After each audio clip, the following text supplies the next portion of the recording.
Oh.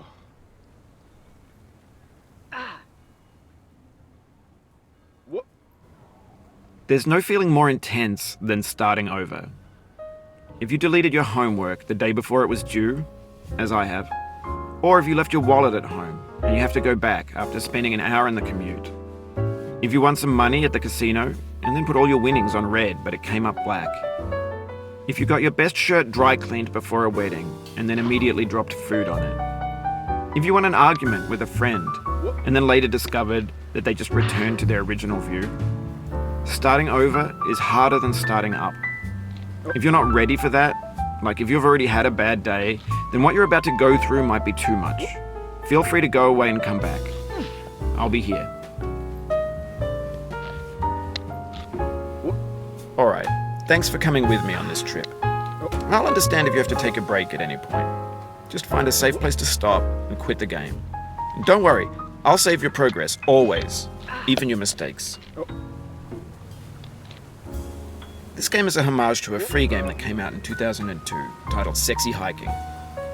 The author of that game was Jazzuo, a mysterious Czech designer who was known at the time as the father of B games. And B games are rough assemblages of found objects. Designers slap them together very quickly and freely, and they're often too rough and unfriendly to gain much of a following. They're built more for the joy of building them than as polished products. In a certain way, Sexy Hiking is the perfect embodiment of a B game. It's built almost entirely out of found and recycled parts, and it's one of the most unusual and unfriendly games of its time. In it, your task is simply to drag yourself up a mountain with a hammer. And that act of climbing, in the digital world or in real life, has certain essential properties that give the game its flavor. No amount of forward progress is guaranteed. Some cliffs are too sheer or too slippery, and the player is constantly, unremittingly in danger of falling and losing everything. Anyway, when you start Sexy Hiking, you're standing next to this dead tree that blocks the way to the entire rest of the game.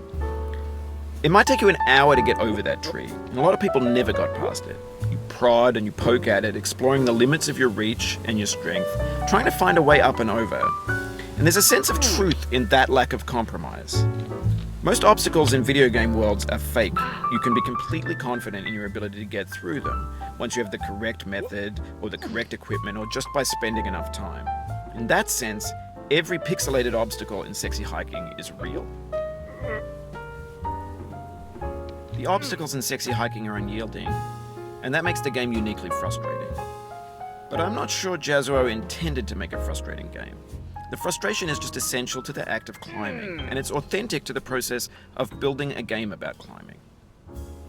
A funny thing happened to me as I was building this mountain. I'd have an idea for a new obstacle, and I'd build it, test it, and it would usually turn out to be unreasonably hard. But I couldn't bring myself to make it easier.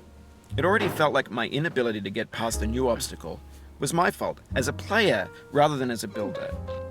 Imaginary mountains build themselves from our efforts to climb them, and it's our repeated attempts to reach the summit that turns those mountains into something real. When you're building a video game world, you're building with ideas, and that can be like working with quickset cement. You mold your ideas into a certain shape that can be played with, and in the process of playing with them, they begin to harden and set until they're immutable, like rock. And at that point, you can't change the world. Not without breaking it into pieces and starting fresh with new ideas. For years now, people have been predicting that games would soon be made out of prefabricated objects, bought in a store and assembled into a world. And for the most part, that hasn't happened, because the objects in the stores are trash. I don't mean they look bad or that they're badly made, although a lot of them are. I mean they're trash in the way that food becomes trash as soon as you put it in the sink. Things are made to be consumed and used in a certain context, and once the moment is gone, they transform into garbage. In the context of technology, those moments pass by in seconds. Over time, we've poured more and more refuse into this vast digital landfill that we call the internet. It now vastly outnumbers and outweighs the things that are fresh and untainted and unused. When everything around us is cultural trash, trash becomes the new medium, the lingua franca of the digital age. And you can build culture out of trash, but only trash culture. B games, B movies, B music, B philosophy. Maybe this is what digital culture is. A monstrous mountain of trash, the ash heap of creativity's fountain. A landfill with everything we ever thought of in it. Grand, infinite, and unsorted.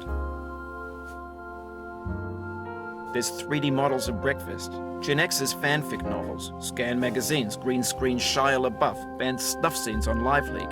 Facebook's got lifelike bots with unbranded adverts and candid shots of Kanye and Taylor Swift mashups, car crash epic failed GIFs, Russian dashcam vids, discussions of McRibs, discarded, forgotten, unrecycled, muddled, rotten, untitled.